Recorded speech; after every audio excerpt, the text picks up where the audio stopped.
कथा को सुनाना, कभी कृष्ण की कथा को सुनाना, कभी बताना कि राम जी उठ करके सबसे पहले अपने माता पिता को प्रणाम करते थे, भले भगवान थे। अपने माता पिता का सत्कार करते थे। और जो भी बच्चे अपने माता पिता का सत्कार नहीं करते, माता पिता को नहीं मानते, गाय को नहीं मानते, ब्राह्मण को नहीं मानते हैं, गाय के मूत्र से घृणा करते हैं, संतों को नहीं मानते, ब्राह्मण को नहीं मानते, गंगा को नहीं मानते, गायत्री को नहीं मानते, क्योंकि हमने संस्कार नहीं दिया।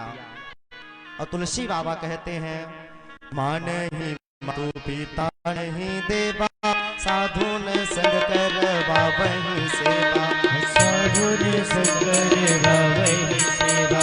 मान ही मातु पिता नहीं देवा, साधु न संग करवा वही सेवा, साधु न संग करवा वही सेवा। जिनकर यह आचरण भवानी, जिनकर आचरण भवानी, सोचा नहु निश्चर सब प्राणी, सोचा निश्चर सब प्राणी। मान ही मातु पिता जब देवा, साधु न संग करवा वही सेवा, साधु न संग करवा वही सेवा, साधु न संग करवा वही सेवा। तो जो अपने माता पिता को नहीं मानते, मां नहीं मातु पिता नहीं देवा, और साधु न संग करवा वही सेवा, संतों से सेवा करवाते हैं, ब्राह्मणों से सेवा करवाते हैं, माता पिता को नहीं मानते, अपने पूर्वजों को नहीं मानते, राम को नहीं मानते, कृष्ण को नहीं मानते, तो जिनकर यह आचरण भवानी, सो जानहु निश्चर सब प्राणी। वो तो चलते फिरते राक्षस हैं, वो मानव नहीं हो सकते। जिसके जीवन में संस्कार नहीं है, जिसके जीवन में दया नहीं है, जिसके जीवन में शिक्षा नहीं है, जिनके जीवन में जो है भक्ति नहीं है, वो साक्षात इस धराधाम के राक्षस हैं, इस धराधाम के बोझ हैं। ते भुविभार भूता मनुष्य रूपेण मृगश्चरन्ति, वो पशुओं की तरह विचरण करते रहते हैं। उनका जन्म केवल अपनी माता को प्रसव पीड़ा देने के लिए हुआ था, उनके जन्म का कोई सार्थकता नहीं है। तो मेरी बात ध्यान से सुनना बंधुओं, कि बेटे को संस्कारवान जरूर बनाना। पढ़ाई थोड़ा कम पढ़े तो चलेगा, लेकिन संस्कार जरूर दे देना। थोड़ा कम पढ़ेगा चल जाएगा, कॉन्वेंट स्कूल मत भेजना, चलेगा, लेकिन संस्कार जरूर देना, मंदिर जरूर लेकर के जाना। किसी ने कहा, जब भगवान हर जगह हैं तो मंदिर की आवश्यकता क्यों पड़ती है?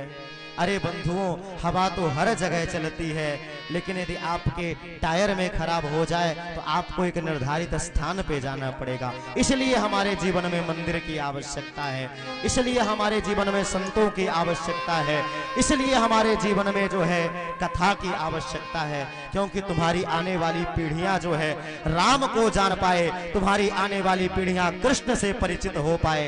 इसलिए जो है हमारे जीवन में ब्राह्मणों की आवश्यकता है, गाय की आवश्यकता है, गंगा की आवश्यकता है और गायत्री की आवश्यकता है। तो बेटों को संस्कारवान बनाना, क्योंकि देखो, जो संस्कार नहीं दोगे ना, तो बेटा फिर माँ बाप को घर से बाहर निकाल देगा। हमारे सदगुरुदेव भगवान एक वृद्धाश्रम का उद्घाटन करने गए थे, मारवाड़ी समाज था, और जब मारवाड़ी समाज था, वृद्धाश्रम का उद्घाटन करने के लिए गुरुजी को बुलाया गया, तो गुरुजी उद्घाटन करने के बाद एक बात कहते हैं। क्या कहते हैं? कि तुम्हारे इस आश्रम में कभी कोई ना आए। जब ऐसा गुरुजी ने कहा तो मारवाड़ी थे नाराज हो गए कि महाराज आप ऐसा क्यों कह रहे हो? हमने तो इतना बड़ा ये 100 कमरे का आश्रम बनाया है और आप कह रहे हो कि इस आश्रम में कभी कोई ना आए। तो गुरुजी ने कहा, देखो, वो बेटा बेटा नहीं जो अपने माँ बाप को घर से बाहर निकाल देते हैं, कहते हैं जाओ। अरे विचार करो, वो माँ ने कैसे आपको 9 माह तक गर्भ में पाला होगा, वो पिता ने कैसे अपने लिए भले ना हो लेकिन सब तुम्हारे लिए अपनी खुशियों को उन्होंने बलिदान कर दिया होगा। और धरती से जो ऊंचा है वह माँ है, और आकाश से ऊंचा जो है वह पिता। माता ने के तो इतने उपकार हैं कि बच्चों का सबसे गुरु माता है, सबसे बड़ा गुरु माँ। एक बार की घटना है कि पुराने जमाने में पनघट हुआ करते थे और माताएं जो है तो मिट्टी के पात्र में पानी लाने जाया करती थी। तो 3 माताएं जा रही हैं और आपस में बातचीत कर रही हैं। तो एक माता कहती है, क्या कहती है कि मेरा बेटा जज है, बड़े बड़े फैसला करता है, जिसको चाहे मृत्यु दंड दे देता है और जिसको चाहे तो न्याय से मुक्त कर देता है, मेरा बेटा जज है।